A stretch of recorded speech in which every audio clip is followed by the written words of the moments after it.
வணக்கம் ஃப்ரெண்ட்ஸ். இந்த வாரம் நம்ம வச்ச மேக்ஸ் டெக்ஸ்ட்டோட எக்ஸ்ப்ளனேஷன் பார்க்கலாம். நம்ம ஏற்கனவே வீக்லி டெஸ்ட்டு சண்டே டெஸ்ட் வச்சுக்கிட்டு இருக்கோம்ப்பா. அதை நம்ம டெலகிராமில் பிடிஎஃபாக கொடுத்துக்கிட்டு இருக்கோம். நீங்கள் டெஸ்ட் எழுதணும்னு நினைக்கிறவங்க அந்த பிடிஎஃப் அந்த டெலகிராம் லிங்க்கில் ஜாயின் பண்ணிக்கோங்க. இப்போ வாங்க நம்ம இந்த டெக்ஸ்ட்டு 3யோட எக்ஸ்ப்ளனேஷன் பார்க்கலாம். ஃபஸ்ட்டு பாருங்கள். ஃபஸ்ட்டு கொஸ்டின், ரூபாய் 7500க்கு 8% வட்டி வீதம் 1 வருடம் 6 மாத காலத்திற்கான தனி வட்டியை காண்க அப்படின்னு சொல்லியிருக்காங்க. இந்த நீங்கள் மேக்ஸை பொறுத்த வரைக்கும் உங்களுக்கு அந்த கொஸ்டினில் படிக்கிறதாப்பா உங்களுக்கு 50 மார்க்ஸ் வரும். 6 மாதங்கள் பார்த்தோன்னா டக்குன்னு நீங்கள் 6 மாதம் போட்டிங்க அப்படின்னா இந்த இடத்துல ராங் ஆயிரும். கொஸ்டினை தெளிவாக படிங்க. 1 வருடம் 6 மாதம் அப்படின்னு கொடுத்துருக்காங்க. கொஸ்டின் பேப்பரில் இப்படியே தான்ப்பா கொடுப்பாங்க. 1 வருடத்தை 1 வருடம் கொடுக்க மாட்டாங்க, ஒருன்னு எழுத்தால் எழுதி கொடுத்துருவாங்க.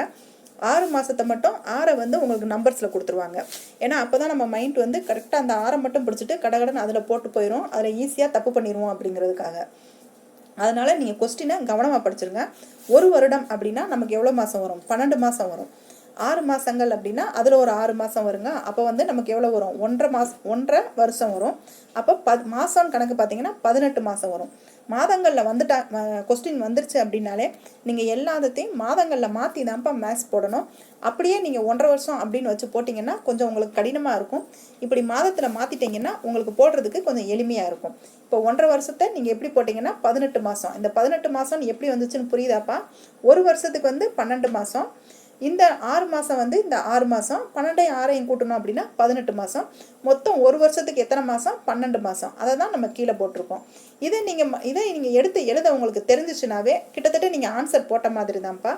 அடுத்து நம்ம எப்பயும் போல் நம்ம சிம்பிள் இன்ட்ரெஸ்ட் ஃபார்முலாவில் SI = PNR 100ல் நம்ம போட்டு நம்ம சப்ஸ்டியூட் பண்ணிட்டோம் அப்படின்னா நமக்கு ஆட்டோமேட்டிக்காக ஆன்சர் வந்துடும். இதை நீங்கள் அடிச்சு போட்டிங்கன்னா 2 0 அடிச்சிருங்க. அதுக்கப்புறம் கீழே 12 இருக்கும் இல்லைங்களா, அந்த 12ஐயும் இந்த 6ஐயும் அடிங்க. 6 3 18, 3 12, இந்த 3ஐயும் இந்த 2ஐயும் அடிச்சிட்டிங்கன்னா உங்களுக்கு 6 2 12ன்னு கிடைக்கும். இப்போ நீங்கள் இதை எப்படி மல்டிப்ளை பண்ணிங்கன்னா 760 நீங்கள் 12 போய் மல்டிப்ளை பண்ணிங்கன்னா உங்களுக்கு கஷ்டமாக இருக்கும். அப்போ நீங்கள் 75 முதல் 10ஆல் மல்டிப்ளை பண்ணிடுங்க. 10ஆல் மல்டிப்ளை பண்ணோம்னா நமக்கு ரொம்ப எளிமையாக இருக்கும். 750ன்னு கிடச்சிரும். அப்போ நம்ம 12ஆல் மல்டிப்ளை பண்ணணும். ஏற்கனவே நம்ம 10ஆல் மல்டிப்ளை பண்ணிட்டோம். மிச்சம் எவ்வளோ இருக்குது? 2 தானே இருக்குது. அப்போ இந்த 75 நீங்கள் 2ஆல் போட்டிங்கன்னா 150ன்னு கிடைக்கும். 2ஐயும் டோட்டல் பண்ணி போட்டிங்கன்னா 900ன்னு கிடைக்கும். இப்படி நீங்கள் மல்டிப்ளை பண்ணுறதும் ஆட் பண்ணுறதும் உங்களுக்கு ரொம்ப டைமை சேவ் பண்ணும்ப்பா. இது உங்களுக்கு பிடிச்சிருக்கான்னு பாருங்கள். பிடிச்சிருந்துச்சுன்னா இந்த ஸ்டைல் ஆஃப் மல்டிப்ளிகேஷனை நீங்கள் யூஸ் பண்ணி பாருங்கள், ரொம்ப யூஸ்ஃபுல்லாக இருக்கும். அப்போ இந்த 87 சம்முக்கு ஆன்சர் என்ன அப்படின்னு பார்த்தீங்கன்னா 900 தான் ஆன்சர். நெக்ஸ்ட் சம் பாருங்கள். ஒரு விவசாயி 20,000ஐ ஆண்டொன்றுக்கு 4.5% தனி வட்டியில் ஒருவரிடம் கடனாக பெறுகிறார். 5 ஆண்டுகளுக்கு பின் அவர் முழுவதும் கடனை அடைக்க செலுத்த வேண்டிய தொகை எவ்வளவு? அதாவது நீங்கள் ஃபஸ்ட்டு ஒரு கொஸ்டின் மேக்ஸ் கொஸ்டின் இருக்குது அப்படின்னா அதை நீங்கள் பிரித்து படிக்க பார்த்துக்கோங்க. ஃபஸ்ட்டு இந்த கொஸ்டினில் என்ன சொல்கிறாங்கன்னா, ஒரு விவசாயி ஆண்டொன்றுக்கு எவ்வளோ கடை வாங்குறாருன்னா 20,000 கடை வாங்குறாரு. அப்போ P நமக்கு எவ்வளோன்னா 20,000. எவ்வளோ பர்சன்டேஜ் வாங்குறாருன்னா 4.5% வாங்குறாரு. அதை போட்டுருங்க. எவ்வளோ வருஷத்துக்கு வாங்குறாரு அப்படின்னு பாருங்கள். 5 வருஷத்துக்கு வாங்குறாருன்னு எழுதுங்க. இப்படி நீங்கள் எழுதி முடிச்சுட்டீங்கனாலே கிட்டத்தட்ட நீங்கள் 75% ஆஃப் சம்மு நீங்கள் போட்டு முடிச்சதான்ப்பா அர்த்தம். இப்படி எடுத்துட்டோம்னா நம்ம டக்கு நம்ம ஃபார்முலாவில் சப்ஸ்டியூட் பண்ணிட்டு நம்ம ஆன்சர் போட்டு போய்கிட்டே இருக்கலாம். இப்படி எழுதுறதுக்கு திணறணும் அப்படின்னா அந்த இடத்துல நம்ம ஈஸியாக லாக் ஆயிடுவோம். அதனால் நீங்கள் இப்படி பிரித்து எழுதுறதுக்கு நீங்கள் தெரிஞ்சுக்கோங்க. அடுத்து இப்படி பிரித்து எழுதிட்டீங்கன்னா நெக்ஸ்ட் நம்ம ஃபார்முலாவில் சப்ஸ்டியூட் பண்ணிடலாம். சப்ஸ்டியூட் பண்ணோம்னா 4,500 நமக்கு கிடைக்கும். இந்த 4,500 பாருங்கள் ஃபஸ்ட் ஆப்ஷனில் இருக்கும். இதை போய் நீங்கள் டிக் அடிச்சிட்டிங்க அப்படின்னா ஆன்சர் உங்களுக்கு தப்பாயிரும். ஏன் அப்படின்னு கேட்டாங்கன்னா அவங்க கடைசியில் என்ன கேட்டிருக்காங்க அப்படின்னு பாருங்கள். அவர் முழுவதும் கடனை அடைக்க செலுத்த வேண்டிய தொகை அப்படின்னு கேட்டிருக்காங்க. முழுவதும் கடனை அடைக்க அப்படின்னா முழுசாக எல்லா கடனையும் திருப்பி கொடுக்கணும்னா அந்த அசலையும் சேர்த்து அவங்க கொடுக்கணும் இல்லையா? அசலையும் சேர்த்து கொடுத்தா தானே அந்த முழுவதும் கடன் அடையும். அப்படிங்கும்போது அந்த அசலையும் சேர்த்துனா அந்த நமக்கு 4,500 இன்ட்ரெஸ்ட் வந்ததை அந்த 20,000 அசலோட சேர்த்து 24,500 தான் அவங்களுக்கு முழுவதுமாக கடன் அடைக்கணும். இப்படி சின்ன ட்விஸ்ட் டிஎன்பிசி மேக்ஸில் வச்சுருவாங்கப்பா. கொஸ்டினை கவனமாக படிங்க, தெளிவாக பிரித்து எழுதுங்க. கடைசி வர வரைக்கும் நீங்கள் அந்த கொஸ்டின்லேருந்து லாஸ்ட் கொஸ்டின் மார்க் வரைக்கும் அவங்க என்ன கொடுத்துருக்காங்க அப்படிங்கிறத ஒரு ½ செகண்ட் நின்று நிதானமாக பொறுமையாக வாசித்து பாருங்கள். இப்படி வாசிச்சிங்கனாலே நீங்கள் 75% வரைக்கும் நீங்கள் அழகாக நீங்கள் ஆன்சர் பண்ணிடலாம். அவசரப்பட்டு வாசிச்சிங்கன்னா ஆன்சர் பண்ண முடியாதுப்பா, கவனமாக பார்த்துக்கோங்க. நெக்ஸ்ட் அடுத்த கொஸ்டின் பாருங்க. ஒரு நபர் ஒவ்வொரு ஆண்டும் ரூபாய் 500 பரிசு வழங்குவதற்காக ஆண்டொன்றுக்கு 10% என்ற முறையில் முதலீடு செய்ய ஒரு நிதியை உருவாக்க முடிவு செய்கிறார் எனில் ஆரம்ப முதலீடு காண்க. ஆரம்ப முதலீடுனா என்ன கேட்குறாங்க, நம்ம கையில் ஆரம்பத்தில் என்ன இருக்குது, அப்போ அசலை தானே கேட்குறாங்க. இதை நீங்கள் பார்த்த உடனே நீங்கள் ஆன்சர் போட்டுடலாம். ஏன்னு கேளுங்களேன், ஒரே ஒரு பர்சன்டேஜ் கொடுத்துருக்காங்க, ஒரே ஒரு நம்பர் கொடுத்துருக்காங்க. இதை என்ன சொல்லியிருக்காங்க அப்படின்னா ஆண்டுக்கு 500 அப்படின்னு சொல்கிறாங்க. அப்போ ஆண்டுக்கு 500 அப்படின்னா அப்போ அந்த 500 என்னன்னா இந்த 10% தானே அந்த 500. அந்த 500 அவருக்கு கிடைக்கணும் அப்படின்னா அப்போ எவ்வளவுக்கு அந்த 500 வட்டியாக வரும்? அப்போ 5000க்கு தானே 10% வட்டி வரும். சொல்கிறது புரியுதாப்பா? இப்போ 1000 ரூபாய்க்கு 10% வட்டி எடுத்தீங்க அப்படின்னா ஒரு ஜீரோவை கட் பண்ணிடணும், 500 அப்போ நீங்கள் 2000 ரூபாய்க்கு நீங்கள் 10% வட்டி எடுக்கணும்னா ஒரு ஜீரோவை கட் பண்ணிட்டீங்கன்னா 200 தான் 10%. அதே மாதிரி அப்போ நீங்கள் 5000 ரூபாய்க்கு 10% எடுத்து பாருங்கள், அப்போ 500. அப்போ இதை பார்த்தோன்னே 10% 500 இதை பார்த்தோன்னே நீங்கள் 5000 அப்படின்னு நீங்கள் டிக் பண்ணிவிட்டு போய்கிட்டே இருக்கலாம். அப்படி இல்லை அப்படின்னா நமக்கு என்ன கேட்குறாங்க, ஆரம்ப முதலீடு தான் கேட்குறாங்க. ஆரம்ப முதலீடு நமக்கு எவ்வளவு, 100% தான். அப்போ 10% 500 அப்படின்னா 100% எவ்வளவு அப்படின்னு சொல்லி நம்ம நேர்மாறல் எதிர்மாறல் போடுவோம் இல்லைங்களா, அதை நீங்கள் சப்ஸ்டியூட் பண்ணி நீங்கள் போட்டுடலாம். இதுக்கு ஆன்சர் 5000 தான். நெக்ஸ்ட் பாருங்க, டீட்டெயில் வீடியோ நம்ம கிளாஸில் கொடுத்துருப்போம்ப்பா, நீங்கள் பார்த்துக்கோங்க. இது டெஸ்ட் எக்ஸ்பிளனேஷனுங்கிறதுனால நம்ம சொல்லிட்டு அடுத்தடுத்து போய்கிட்டு இருக்கோம். நீங்கள் டீட்டெயிலாக தெரிஞ்சுக்கணுன்னா நம்ம மேத்ஸ் வீடியோ பாருங்கள், பிளேலிஸ்ட்டில் இருக்குது. நெக்ஸ்ட் சம் பாருங்க, எத்தனை ஆண்டுகள் முடிவில் ஒரு குறிப்பிட்ட அசலானது 8% வட்டி என்ற விதத்தில் 3 மடங்காகும் அப்படின்னு கேட்காங்க. இதுக்கு ஒரே ஒரு ஃபார்முலா தான்ப்பா. எஸ்ஐக்கு ஒரு ஃபார்முலா, கூட்டு வட்டிக்கு ஒரு ஃபார்முலா வரும். இப்போ நமக்கு எஸ்ஐக்கு என்ன ஃபார்முலா அப்படின்னு பார்த்தீங்கன்னா மடங்கு -1 × 100 = n × r அப்படிங்கிறது தான் ஒரு ஃபார்முலா. இந்த ஒரு ஃபார்முலாவை நீங்கள் ஞாபகம் வச்சுக்கிட்டீங்க அப்படின்னா உங்களுக்கு இந்த மடங்கு சம் வந்துச்சு அப்படின்னா நீங்கள் ரொம்ப எளிமையாக இந்த ஃபார்முலாவில் சப்ஸ்டியூட் பண்ணிட்டு நீங்கள் போட்டுட்டு போய்கிட்டே இருக்கலாம். மடங்கு -1 அப்படின்னா இங்கே எவ்வளோ மடங்கு கொடுத்துருக்காங்க, 3 மடங்கு கொடுத்துருக்காங்களா. அப்போ 3 - 1 × 100. அப்போ இங்கே n இல்லைன்னா r போடணும். நம்ம சம்மில் n இல்லைன்னா r கொடுத்துருவாங்க. இங்கே நமக்கு என்ன கொடுத்துருக்காங்க, r கொடுத்துருக்காங்க. எவ்வளவு, 8% கொடுத்துருக்காங்க. அப்போ = 8 போட்டு அப்படியே சப்ஸ்டியூட் பண்ணிட்டீங்கன்னா 25 இஸ் த ஆன்சராக வந்துடும். இப்போ நெக்ஸ்ட் சம் பாருங்கள். ஒரு குறிப்பிட்ட அசலானது தனி வட்டியில் 5 ஆண்டுகளில் 10,400 ஆகவும் 3 ஆண்டுகளில் 9,400 ஆகவும் மாறுகிறது எனில் அசல் எவ்வளவு அப்படின்னு கேட்டிருக்காங்க. இது ரொம்ப எளிமையான சமப்பா. என்ன கொடுத்துருக்காங்களோ அதை அப்படியே எழுதுங்க. கொஸ்டினை படித்து கொஸ்டினில் என்ன கொடுத்துருக்காங்கங்கிறத அப்படியே எழுத பழகிட்டீங்க அப்படின்னா மேக்ஸ் நீங்கள் ரொம்ப எளிமையாக போட்டுடலாம். இப்போ என்ன கொடுத்துருக்காங்க, 5 வருஷத்துக்கு 10,400, 3 வருஷத்துக்கு 9,400. அப்போ ரெண்டையுமே கழிச்சோம் அப்படின்னா நமக்கு 2 வருஷத்துக்கு கிடச்சிருங்களா. ஏன்னா நமக்கு தனி வட்டி வருஷம் வருஷம் மாறாது, கூட்டு வட்டி தான் மாறும். தனி வட்டி எத்தனை வருஷம் ஆனாலும் அதே இன்ட்ரெஸ்ட் தான் கிடைக்கும். அப்போ நமக்கு 5ல் 3 போச்சுன்னா 2 வருஷம். இந்த 10,400 9,440 மைனஸ் பண்ணிங்கன்னா 960 கிடைக்கும். அப்போ 2 வருஷத்துக்கு 960 அப்படின்னு பார்த்தீங்கன்னா அப்போ ஒரு வருஷத்துக்கு எவ்வளவு, டிவைடட் 2 போட்டிங்கன்னா ஒரு வருஷத்துக்கு கிடச்சிருங்களா. ஒரு வருஷத்துக்கு 480. அப்போ 2யும் 1யும் கூட்டுங்க, 3 வருஷத்துக்கு வந்துடுமா. அப்போ 3 வருஷத்துக்கு எவ்வளோ கிடைக்கும், 1440 கிடைக்கும். இந்த 1440 நமக்கு ஏற்கனவே 3 வருஷத்துக்கு கொடுத்துருக்காங்கல்ல 9440ன்னு, அதில் போய் 1440 கழிச்சிங்கன்னா 8000 ரூபாய் இஸ் த ஆன்சராக அப்படி கிடச்சிரும். இல்லை நான் 3 வருஷத்துக்கு போகல, நான் 5 வருஷத்துக்கு போகிறேன் அப்படின்னா இதில் இன்னொரு 2 வருஷத்துக்கு 9,960 கூட்டுங்க. கூட்டுனீங்கன்னா 0 6 நாளும் 10க்கு 0 மிச்சம் 1 10 14க்கு 4 மிச்சம் 1 2 2400 வரும் 5 வருஷத்துக்கு. 2400 இதில் கழிச்சு விட்டிங்கன்னா 8000 தான் ஆன்சராக கிடைக்கும். நீங்கள் போட்டு பாருங்கப்பா. இது எளிமையாக ரொம்ப ரொம்ப ஈஸியான சம்மு, சிம்பிள் இன்ட்ரெஸ்ட்டில். இது எல்லாமே உங்களுக்கு ப்ரீவியஸ் இயர் கொஸ்டின் தான்ப்பா நம்ம கொஸ்டினாக கொண்டு வந்துக்கிட்டு இருக்கோம். அதனால் நீங்கள் கவனமாக ப்ராக்டிஸ் பண்ணி பார்த்துக்கோங்க. நெக்ஸ்ட்டு சம் பாருங்கள். அதே மடங்கு சம் தான். ஓர் அசலானது 2 வருடத்தில் 9/4 மடங்காகும் எனில் அதன் வட்டி விகிதம் காண்க அப்படின்னு கேட்டுருக்காங்க. மடங்கு சம் கொடுத்துட்டாலே நமக்கு மடங்குக்கு ஃபார்முலா என்ன, மடங்கு -1 × 100 = n × r. இப்போ மடங்கு எவ்வளோ கொடுத்துருக்காங்க, 9/4 கொடுத்துருக்காங்க. அப்போ -1 × 100 × நமக்கு என்ன எடுத்து கொடுத்துருக்காங்க, 2 வருடங்கள் கொடுத்துருக்காங்களா. அப்போ =2 போட்டு இதை சப்ஸ்டியூட் பண்ணிங்க அப்படின்னா உங்களுக்கு ஆட்டோமேட்டிக்காக ஆன்சர் வந்துடும். இதை எப்படி பாருங்கள், இது இங்கே மட்டும் ஒரு சின்ன வேலை பார்க்கணும். ஏன்னா 9/4 அப்படின்னு கொடுத்துட்டாங்கல்ல. இதை வந்து நம்ம எல்சிஎம் எடுத்து நம்ம இதை பின்னமாக மாற்றி அதுக்கு பிறகு நம்ம அடித்து போட்டோம் அப்படின்னா இந்த இடத்துல உங்களுக்கு ஆன்சர் கிடச்சிடும். நெக்ஸ்ட் சம் பாருங்க. ஒரு தொகையானது 2 ஆண்டுகளுக்கு தனி வட்டி விகிதத்தில் சேமிக்கப்படுகிறது. ஒரு அமௌண்ட்டை 2 வருஷத்துக்கு தனி வட்டியில் சேமிக்கிறாங்களாம். அதே தொகையை 3% அதிகமாக தனி வட்டி விகிதத்தில் சேமிக்கப்பட்டால், அந்த 2 வருஷத்துக்கு சேமிக்கிறாங்கல்ல அதே தொகையை வந்து 3% அதிகமாக வந்து தனி வட்டி விகிதத்தில் வந்து சேமிக்கிறாங்களாம். அப்படி சேமிச்சாங்கன்னா 300 அதிகமாக வட்டி கிடைக்குதான். அப்படி கிடைக்குதுன்னா சேமிக்கப்படும் தொகை எவ்வளவு அப்படின்னு கேட்குறாங்க. இதை நீங்கள் நேர்மாறல் எதிர்மாறலில் கொடுத்து போட்டுக்கலாம். நம்ம ஏற்கனவே மேலே ஒரு சம்மு பார்த்த மாதிரி தான். 3% எவ்வளவு சொல்கிறாங்க? 300 ரூபா அப்படின்னு சொல்கிறாங்க. நமக்கு என்ன கேட்குறாங்க? அசல் தான் கேட்குறாங்க. அப்போ அசல் எவ்வளவு? 100%. அப்போ 100% எவ்வளவு அப்படின்னு இந்த நேர்மாறல் எதிர்மாறலை நீங்கள் போட்டுடலாம். இல்லை அப்படின்னா 3% 3/100 போட்டு இதை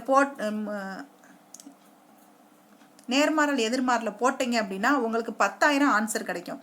இந்த 10,000 ஆன்சர் கிடைக்கிறத நீங்கள் அப்படியே ஆன்சர் போட்டிங்கன்னா தப்பாக வந்துருப்பா. ஏன்னா 10,000 உங்களுக்கு ஆப்ஷனில் வச்சுருப்பாங்க. அவங்க என்ன சொல்கிறாங்க அப்படின்னா சேமிக்கப்படும் தொகை எவ்வளவு அப்படின்னு கேட்குறாங்க. 2 ஆண்டுகளில் தனி வட்டி விகிதத்தில் சேமிக்கப்படுகிறதுன்னு சொல்லியிருக்காங்க. அதே தொகை தான் 3% வந்து தனி வட்டி விகிதத்தில் கொடுத்துருக்காங்கங்கிறாங்க. அப்போ 2 ஆண்டுகளுக்கு தனி வட்டி விகிதத்தில் சேமிக்க சொல்லியிருக்காங்க அப்படிங்கிறதுனால நீங்கள் 10,000 டிவைடட் பை 2 போட்டு 5,000 அப்படின்னு போட்டால் தான்ப்பா இந்த இடத்துல ஆன்சர் கரெக்டு. நீங்கள் இதை இந்த 3% 300 ரூபா 100% எவ்வளவுன்னு பார்த்து 10,000 அப்படியே போட்டுட்டிங்கன்னா ஆன்சர் தப்பாக போயிடும். அவங்க 2 ஆண்டுகள் கொடுத்துருக்கிறதுனால அதை டிவைடட் 2 போட்டு 5,000 அப்படின்னு போட்டிங்கன்னா தப்பா இதில் ஆன்சர் கரெக்டாக வரும். இந்த சம்மு புரியலைன்னா நீங்கள் மறுபடியும் ஒருக்க சம்மை வாட்சி பார்த்து இந்த எக்ஸ்பிளனேஷனை ஒருக்க நீங்கள் பாருங்கள், உங்களுக்கு தெளிவாக புரியும். நெக்ஸ்ட் சம் பாருங்கள். 1500க்கு 3 ஆண்டுகளில் இருவேறு இடங்களில் இருந்து கிடைத்த தனி வட்டிகளின் வித்தியாசம் 13.50 எனில் வட்டி வீதங்களின் வித்தியாசம் எவ்வளவு அப்படின்னு கேட்குறாங்க. இவங்க வந்து என்ன சொல்கிறாங்க அப்படின்னா ஒரு 1500 ரூபாய் வந்து 2 இடத்துல வந்து அவங்க கொடுக்குறாங்க அப்படின்னா அதோட வட்டியோட வித்தியாசம் எவ்வளோ வருதுன்னா 13.50 ரூபா வருதுங்கிறாங்க. அப்போனா வட்டி வீதங்களோட வித்தியாசம் எவ்வளவு அப்படின்னு கேட்குறாங்க. அப்போ நமக்கு 2 கம்பேர் பண்ணியிருக்காங்க. கம்பேர் பண்ணிவிட்டு அவங்க என்ன சொல்லியிருக்காங்க? வித்தியாசம் அப்படின்னு சொல்லியிருக்காங்க. வித்தியாசம் கேட்டாலே நடுவில் வந்து மைனஸ் போட்டுருங்க. ஃபஸ்ட்டு இதுக்கு பிஎன்ஆர் 1ன்னு வச்சுக்கோங்க, செகண்டுக்கு வந்து பிஎன்ஆர் 2ன்னு வச்சுக்கோங்க. அப்போ ரெண்டுக்குமே வந்து உங்களுக்கு அசலும் காலங்களும் ஒன்று தான். அப்போ 1500 × 3 × இந்த வட்டி வீதத்தை வந்து என்ன கேட்டிருக்காங்க? வட்டி விகிதம் R1 வச்சுக்கோங்க, இந்த வட்டி விகிதத்தை R2 அப்படின்னு வச்சுக்கோங்க. ரெண்டுக்கும் வித்தியாசம் கொடுத்துருக்கிறதுனால மைனஸ் போட்டுருங்க. ஈக்குவல் டு வித்தியாச தொகை எவ்வளோ கொடுத்துருக்காங்க? 13.50 அந்த 13.50 போட்டாங்க. எல்லாத்தையும் அடிச்சுட்டு போடுங்க. 45 இந்த கீழே இருக்க 2 ஜீரோவும் மேலே இருக்க 2 ஜீரோவும் அடியாயிட்டு 15 3ஆல் மல்டிப்ளை பண்ணிங்கன்னா 45ன்னு கிடைக்கும். இங்கே ஒரு R1 இருக்கும், இங்கே ஒரு R2 இருக்கும். அப்போ நீங்கள் 45 மட்டும் நீங்கள் காமனாக வெளியே எடுத்தோம்னா நடுவில் வந்து R1 - R2 அப்படின்னு கிடச்சிருங்களா? அப்படி கிடச்சிச்சின்னா இங்கே வந்து 45 மேலே இருக்குங்களா, அது ஈக்குவல்ட்டுக்கு இந்த பக்கம் வரும்போது கீழே வந்துடும். அதை நீங்கள் அடித்து கொடுத்தீங்கன்னா 0.3% அப்படிங்கிற ஆன்சராக வந்துடும். அப்படி உங்களுக்கு இது போடுறதுக்கு உங்களுக்கு சிரமமாக இருக்குது, உங்களுக்கு புரியலை அப்படின்னு உங்களுக்கு தோணுச்சு அப்படின்னா இந்த மாதிரி போட்டு பாருங்கள். இதை எப்படி போடணும் அப்படின்னா இந்த 13.50 வந்து உங்களுக்கு இந்த வட்டி வீதம் எவ்வளோ வருஷத்துக்கு வித்தியாசம்னு பார்த்தீங்கன்னா 3 வருஷத்துக்கு வித்தியாசம். அப்போ 13.50/3 அப்படின்னு போடுங்க. அப்படி போட்டு நம்ம அடித்தோம் அப்படின்னா 4.50 கிடைக்கும். இந்த 4.50 எவ்வளவு? நமக்கு 1 வருஷத்துக்கான வித்தியாசம். அப்போ இந்த 1500ல் இந்த 4.50 எவ்வளோன்னு பாருங்கள், உங்களுக்கு வந்து ஆன்சர் கிடச்சிடும். உங்களுக்கு இது ஓகே, இந்த மாடலு ஃபார்முலா படி போடுற மாடல் ஓகேனா இந்த ஓகேல போடுங்க. இல்லை நான் ஷார்ட்கட்டே போட்டுருவேன் அப்படின்னா இந்த மாதிரி மாடலில் போடுங்க. உங்களுக்கு ரெண்டுமே தெரியணுங்கிறதுக்காக ரெண்டுமே கொண்டு வந்திருக்கோம். உங்களுக்கு எது சூட்டபிளாக இருக்குமோ அதை யூஸ் பண்ணிக்கோங்க. நெக்ஸ்ட்டு சம் பாருங்கள். 1500 ஆனது 2 பகுதிகளாக பிரித்து கடனாக வழங்கப்படுகிறது. இதில் வந்து அசலையே வந்து 2ஆக பிரிச்சுட்டாங்களாம். பிரித்து வந்து கடனாக கொடுக்குறாங்க. அதில் ஒரு பகுதியை வந்து 10% வட்டி விகிதத்தில் 5 ஆண்டுக்கு கொடுக்குறாங்க. மற்றொரு பகுதியை வந்து 12.5% வட்டி விகிதத்தில் 4 வருஷத்துக்கு கொடுக்குறாங்க. இவங்க 2 பேர்த்துக்குமே கிடைக்கிற வட்டி வந்து அவங்களுக்கு சமமாக இருக்குது. அப்படி சமமாக இருந்துச்சுன்னா அவங்க அந்த 4 வருஷத்துக்கு 12.5% கொடுத்தாங்கல்ல, அதில் வழங்கின வட்டி வீதத்துக்கு வழங்கப்படும் அமௌண்ட் எவ்வளவு அப்படின்னு கேட்குறாங்க. இப்போ நீங்கள் ஒன்று எழுதிக்கோங்க. ஃபஸ்ட்டு எவ்வளவு 1500 அப்படிங்கிற அமௌண்ட்டு, அதை எப்படி கொடுக்குறாங்க, 2ஆக பிரித்து கொடுக்குறாங்க. 10%லையும் 12.5%லையும் 10%க்கு 5 வருஷத்துக்கு கொடுக்குறாங்க, 12.5க்கு 4 வருஷத்துக்கு கொடுக்குறாங்க. வட்டி வீதம் எவ்வளவுன்னு கேட்குறாங்க. எதுக்கு கேட்குறாங்க, 12.5க்கு. எதுக்கு கேட்குறாங்களோ அதுக்கு எக்ஸ்ன்னு வச்சுருங்க. அதுக்கு ஆப்போசிட் இருக்குதுல நம்ம கொடுத்துருக்க அசல்லேருந்து அதை கழிச்சு விட்ருங்க. அப்படி தானே வரும். அந்த அசலில் நம்ம கழிச்ச தொகையை தானே இந்த 12.5க்கு கொடுக்குறோம். அந்த மாதிரி வச்சுருங்க. வச்சுட்டு ரெண்டையுமே PNR 100ல் போடுங்க. உங்களுக்கு ஆட்டோமேட்டிக்காக ஆன்சர் வந்துடும். ஏன்னா இருவேறு தொகை அப்படின்னால 2 தொகையும் நமக்கு ஈக்குவல் அப்படின்னு சொல்லிட்டு இந்த பக்கம் பிக்கு பதில் வந்து ஃபஸ்ட்டு சைடு வந்து நீங்கள் பிக்கு பதில் வந்து 1500 மைனஸ் எக்ஸ் வைங்க. அனதர் சைடு வந்து அந்த 12.5க்கு வந்து அந்த பிக்கு பதில் எக்ஸ்ன்னு வச்சுருங்க. வச்சுட்டு நீங்கள் அடிச்சிங்க அப்படின்னா ஆட்டோமேட்டிக்காக உங்களுக்கு ஆன்சர் வந்துடும். இந்த சம்மை பாருங்கள், உங்களுக்கு எளிமையாக புரியும். செகண்ட் சம் பாருங்கள். அடுத்து ரீசனிங்ப்பா. பின்வரும் கூற்றுக்களை படிக்கன்னு சொல்கிறாங்க. டி என்பவர் சியை விட உயரமானவர். இந்த பக்கம் ஏதாவது ஒரு சைடு உங்களோட ரைட் சைடு இல்லைன்னா உங்களோட லெஃப்ட் சைடு இந்த மாதிரி நீங்கள் ரீசனிங் அட்டன் பண்ணுறீங்கன்னா உயரம் குறைவு எந்த பக்கம் எழுத போகிறீங்க, உயரம் அதிகம் எந்த பக்கம் எழுத போகிறீங்க அப்படின்னு நீங்கள் அண்டர்ஸ்டாண்ட் பண்ணி நீங்கள் பிரித்து வச்சுக்கோங்க. இப்போ நான் வந்து உயரம் குறைவு வந்து என்னோட ரைட் சைடு எழுத போகிறேன். இந்த சைடு எல்லாமே நான் உயரம் குறைவானவங்களை தான் நான் கொண்டு போவேன். உயரம் அதிகமானவங்க வந்தாங்கன்னா நான் என்னோட லெஃப்ட் சைடு கொண்டு வந்துடுவேன். நீங்கள் உங்களுக்கு எது உங்களுக்கு ஓகேவாக இருக்குமோ அப்படி நீங்கள் முதல் பிரிச்சுருங்க. பிரிச்சுட்டு அதுக்கு பிறகு இந்த கொஸ்டின் நீங்கள் அட்டன் பண்ணிங்கன்னா உங்களுக்கு எளிமையாக இருக்கும். ஃபஸ்ட்டு பாருங்கள், டி என்பவர் சியை விட உயரமானவர். டிஏவும் சிஏவும் கம்பேர் பண்ணுறாங்க. நான் டிஏவும் சிஏவும் எழுதிக்கிறேன். உயரம் குறைவு நான் என் ரைட் சைடில் கொண்டு போகிறதுனால இந்த பக்கம் கம்மியானவரை எழுதிட்டேன். கமா போட்டுட்டாங்க அப்படின்னா ஃபஸ்ட்டு யாரை சொல்கிறாங்களோ அவங்களே தான் இன்னும் சொல்லிக்கிட்டு இருக்காங்கன்னு அர்த்தம். ஃபுஸ்டாப் வச்சாங்கன்னா தான் அவங்கள சொல்லி முடிக்கிறாங்க அப்படின்னு அர்த்தம். இந்த இடத்துல வந்து நம்ம கமா தான் போட்டிருக்காங்க. அப்போ அவங்க இன்னும் டீலேருந்து வெளியே வரல அப்படின்னு அர்த்தம். நெக்ஸ்ட் பாருங்க, ஆனால் பி அளவுக்கு உயரம் இல்லை அப்படின்னு சொல்லியிருக்காங்க. டி வந்து சியை விட உயரமானவர், ஆனால் பி அளவுக்கு உயரம் இல்லை அப்படின்னு சொல்லியிருக்காங்க. அப்படின்னா என்ன அர்த்தம் அப்படின்னா பி வந்து உயரமாக இருக்காங்க, டி வந்து உயரம் கம்மியாக இருக்காங்க அப்படின்னு அர்த்தம். அப்போ நான் உயரம் குறைவை என் ரைட் சைடு கொண்டு போகிறதுனால இவர் உயரமானவர்னால என் லெஃப்ட் சைடு கொண்டு வந்துட்டேன். சரிங்களா? இப்போ பியை ஏன் இங்கே கொண்டு வந்து வச்சேன்னு புரியுதுங்களா? அடுத்தது பாருங்கள், இவங்க புஸ்டாப் வச்சுட்டாங்க. புஸ்டாப் வச்சாங்கன்னா டியை பற்றி பேசி முடிச்சுட்டாங்க. அடுத்து பாருங்கள், சி என்பவர் ஏயை விட உயரமானவர். அப்போ சி வந்து ஏயை விட உயரமாக இருக்கார். அப்போ சி வந்து ஏயை கம்பேர் பண்ணும்போது உயரமானவர். அப்போ உயரம் குறைவை நான் இந்த பக்கம் கொண்டு போவேன், உயரமானவரை நான் என்னோட லெஃப்ட் சைடு கொண்டு போவேன். அப்போ ஏ எங்கே போடணும், உயரம் குறைவில் போடணுங்களா? இங்கே தான் ஏ போடணும். எல்லாமே நேராக உட்கார வச்சாச்சு. அடுத்து என்ன கொஸ்டின் கேட்குறாங்கன்னு பாருங்கள். ஏபிசி மற்றும் டியில் உயரமானவர் யார் அப்படின்னு கேட்டிருக்காங்க. இதில் உயரமானவங்க யாருன்னு பார்த்தீங்கன்னா பி தானே உயரமானவங்க. அப்போ பி தான் உயரமானவங்க. ஓகேங்களா? இது புரியுதுங்களாப்பா? ஒரு 2 டைம்ஸ் இந்த சம்மை பாருங்கள், எளிமையாக புரியும். அடுத்து பாருங்கள், பின்வரும் கூற்றுக்களை கவனிக்க சொல்கிறாங்க. ரமா என்பவர் ராணியை விட அதிக மதிப்பெண் பெற்றார். நான் எப்பயுமே குறைவானவங்களை என் ரைட் சைடு கொண்டு போயிடுவேன். இதில் ரமாவையும் ராணியையும் பற்றி பேசுகிறாங்க. ரமா என்பவர் ராணியை விட அதிக மதிப்பெண் பெற்றார். அப்போ ரமா தான் அதிகமான மதிப்பெண், ராணி தான் கம்மியான மதிப்பெண். நெக்ஸ்ட் பாருங்கள், ராணி என்பவர் ரத்னாவை விட குறைவான மதிப்பெண் பெற்றார். ராணிங்கிறவங்க ரத்னாவை விட குறைவாக வாங்கியிருக்காங்கன்னா ரத்னா அதிகமாக வாங்கியிருக்காங்க. அப்போ ரத்னா நடுவில் இருக்காங்க, ராணி வந்து இந்த சைடு போயிடுறாங்க. இது செகண்ட் சென்டென்ஸ். தேர்டு பாருங்கள், ரத்னா என்பவர் ரமாவை விட அதிகமான மதிப்பெண் பெற்றார். ரமாவை விட அதிகமான மதிப்பெண் யார் வாங்குறாங்கன்னா ரத்னா வாங்குறாங்க. அப்போ ரத்னா இங்கேருந்த ரத்னா என்ன செய்வாங்கன்னா ரமாவுக்கு முன்னாடி வந்துடுறாங்க. அப்போ இப்போ எப்படி இருப்பாங்கன்னா ரத்னா, ரமா, ராணின்னு இருப்பாங்க.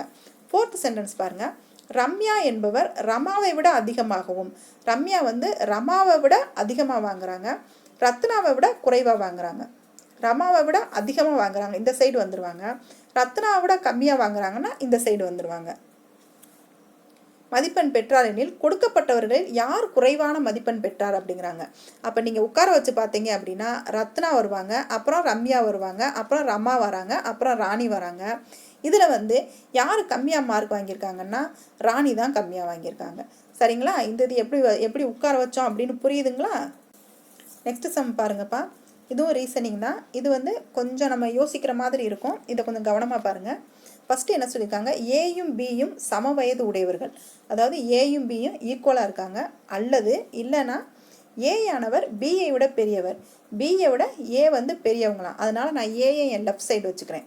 நெக்ஸ்ட் பாருங்கள், சியும் டியும் சம வயது உடையவர், சியும் டியும் சம வயது உடையவங்களாம் நான் ஈக்குவல் போட்டுக்கிறேன், அல்லது டி ஆனவர் சியை விட பெரியவர், டி வந்து சியை விட பெரியவங்களாக இருப்பாங்களாம், அப்போ டியை வந்து என் லெஃப்ட் சைடு வச்சுக்கிட்டேன். நெக்ஸ்ட் என்ன சொல்கிறாங்கன்னு பாருங்கள், பி ஆனவர் சியை விட பெரியவர் அப்படிங்கிறாங்க, பிங்கிறவங்க சியை விட பெரியவங்களாம், அப்போ பியை நான் என் லெஃப்ட் சைடு கொண்டு வந்துட்டேன். நெக்ஸ்ட் என்ன சொல்கிறாங்க அப்படின்னா, மேலே உள்ள கூற்றுக்களிலிருந்து காணும் தீர்மானம் யாது அப்படின்னு இருக்காங்க. அவங்களும் ஒரு தீர்மானம் கொடுத்துருக்காங்க. ஏ ஆனவர் ஃபஸ்ட்டு என்ன சொல்கிறாங்கன்னா, ஏ ஆனவர் சியை விட பெரியவர் அப்படின்னு சொல்கிறாங்க. ஏங்கிறவர் வந்து சியை விட பெரியவரானா, ஆமாம் சியை விட பெரியவர் தான். நெக்ஸ்ட் பாருங்கள், டி ஆனவர் சியை விட பெரியவர், டிங்கிறவங்க சியை விட பெரியவங்க அப்படிங்கிறது அவங்க சம்பளம் கொடுத்துட்டாங்க. ஏ ஆனவர் பியை விட பெரியவருங்கிறதும் அவங்க சம்பளம் கொடுத்துருக்காங்க.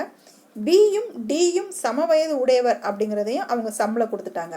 இந்த சம் மூலயமா நீங்கள் என்ன தீர்வு காணினீங்க அப்படின்னு தான் சொல்கிறாங்க. இப்போ இந்த சம்பளம் சொல்லாததை நம்ம என்ன கண்டுபிடிச்சிருக்கோம்னா, ஏ ஆனவர் சியை விட பெரியவர் அப்படின்னு தான் சொல்லியிருக்கோம். ஏன்னா இவங்க டி பிசி மூணையுமே கம்பேர் பண்ணியிருக்காங்க. இந்த இடத்துல யாரை கம்பேர் பண்ணல, ஏயை மட்டும்தான் கம்பேர் பண்ணலை. அப்போ இங்கே வராதவங்க தான் ஆப்ஷனில் வருவாங்க. அப்போ யார் வருவாங்க, ஏ ஆனவர் சியை விட பெரியவர் அப்படிங்கிறவர் தான் இந்த இடத்துல ஆப்ஷனாக வரும். நெக்ஸ்ட் பாருங்கள், ஏ கே எல் ஆர் மற்றும் யூ என்ற ஐவர் வந்து ஒரு வட்ட மேஜையை சுற்றி வந்து உட்கார்ந்துருக்காங்க. அதாவது இவங்க 5 பேர் வந்து A K L are you அப்படிங்கிறவங்க ஒரு 5 பேர் வட்ட மையத்தை சுற்றி உட்காந்துருக்காங்க. அவங்கள ஃபஸ்ட்டு உட்காந்துருக்கவங்க யாருன்னா, யூவுக்கு இடப்பக்கத்தில் கே யூ இருக்காங்க, இந்த யூவுக்கு இடது பக்கத்தில் கே இருக்காங்க, மற்றும் ஏவுக்கும் யூவுக்கும் இடையில் வந்து ஆர் இருக்காங்க. அப்போ ஏங்கிறவங்க யூவுக்கு எதிர்த்தாப்பில் உட்காந்துருப்பாங்க, ஏன்னா அவங்க 2 பேர்த்துக்கு இடையில வந்து ஆர் உட்காந்துருக்காங்களாம். நெக்ஸ்ட் பாருங்க, அமர்ந்திருந்தால் எல்லுக்கு பக்கத்தில் இருபுறமும் அமர்ந்திருப்பவர் யாருன்னு சொல்லியிருக்காங்க. இவங்க ஏயை பேசிட்டாங்க, ஆரை பேசிட்டாங்க, யூவை பேசிட்டாங்க, கேயை பேசிட்டாங்க, ஆனால் இவங்க எல்லை பற்றி பேசவே இல்லை. அப்போ எல்லை பற்றி பேசலை அப்படின்னா அவங்க எங்கே இருப்பாங்க அப்படின்னா, இந்த ஏக்கும் கேக்கும் நடுவில் தான் எள்ளு உட்காந்துருப்பாங்க. அப்போ ஆன்சர் இஸ் கே மற்றும் ஏ அப்படின்னு தான் ஆன்சர். சரிங்களா? ரீசனிங்கை பொறுத்த வரைக்கும் நீங்கள் மறுபடியும் அந்த சம்மை பார்த்தா மறுபடியும் போட்டு பார்த்தா தான்ப்பா புரியும். ஒரே தடவையில் சம்மை பார்த்தீங்க அப்படின்னா உங்களுக்கு புரியாது. இதை நாங்கள் என்ன சொல்லியிருக்கோம் அப்படிங்கிறத நீங்கள் ஒரு 2 டைம் ரீவைண்ட் பண்ணி நீங்கள் கேளுங்க. நெக்ஸ்ட்டு இதை நீங்கள் போட்டு பாருங்கள், உங்களுக்கு எளிமையாக புரிஞ்சிடும். ரீசனிங் மாதிரி ஈஸியானது எதுவுமே இருக்காதுப்பா. அதை அந்த 1 நிமிஷம் அந்த மேக்ஸை வந்து நீங்கள் அண்டர்ஸ்டாண்ட் பண்ணிக்கிட்டிங்கன்னா உங்களுக்கு எளிமையாக ஆன்சர் கிடச்சிடும். நெக்ஸ்ட் பாருங்கள், இது நீங்கள் பார்த்தோன்னே ஆன்சர் போட்டுடலாம்.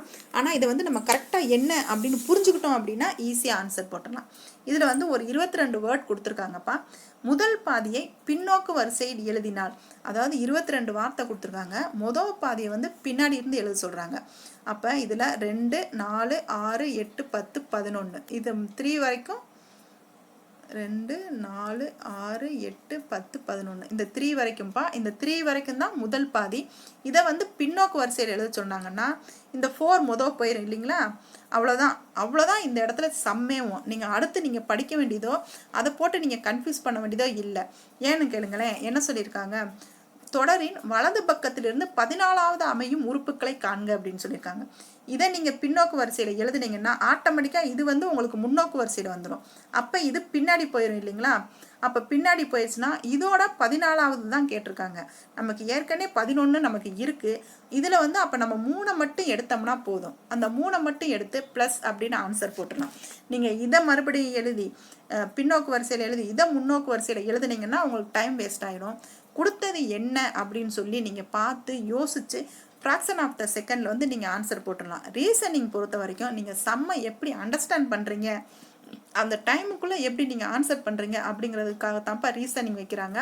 இதை நீங்கள் போட்டு பார்த்தீங்க அப்படின்னா உங்களுக்கு எளிமையாக ஆன்சர் கிடச்சிடும். சரிங்களா? இந்த இதோட மேக்ஸ் எக்ஸ்ப்ளனேஷன் 15 கொஸ்டின் முடியுதுப்பா. அடுத்த டெஸ்ட் எக்ஸ்ப்ளனேஷன் அடுத்த வீடியோவில் பார்ப்போம். டெஸ்ட் எழுதுறவங்க டெலகிராமில் ஜாயின் பண்ணிக்கோங்க. தேங்க்யூ.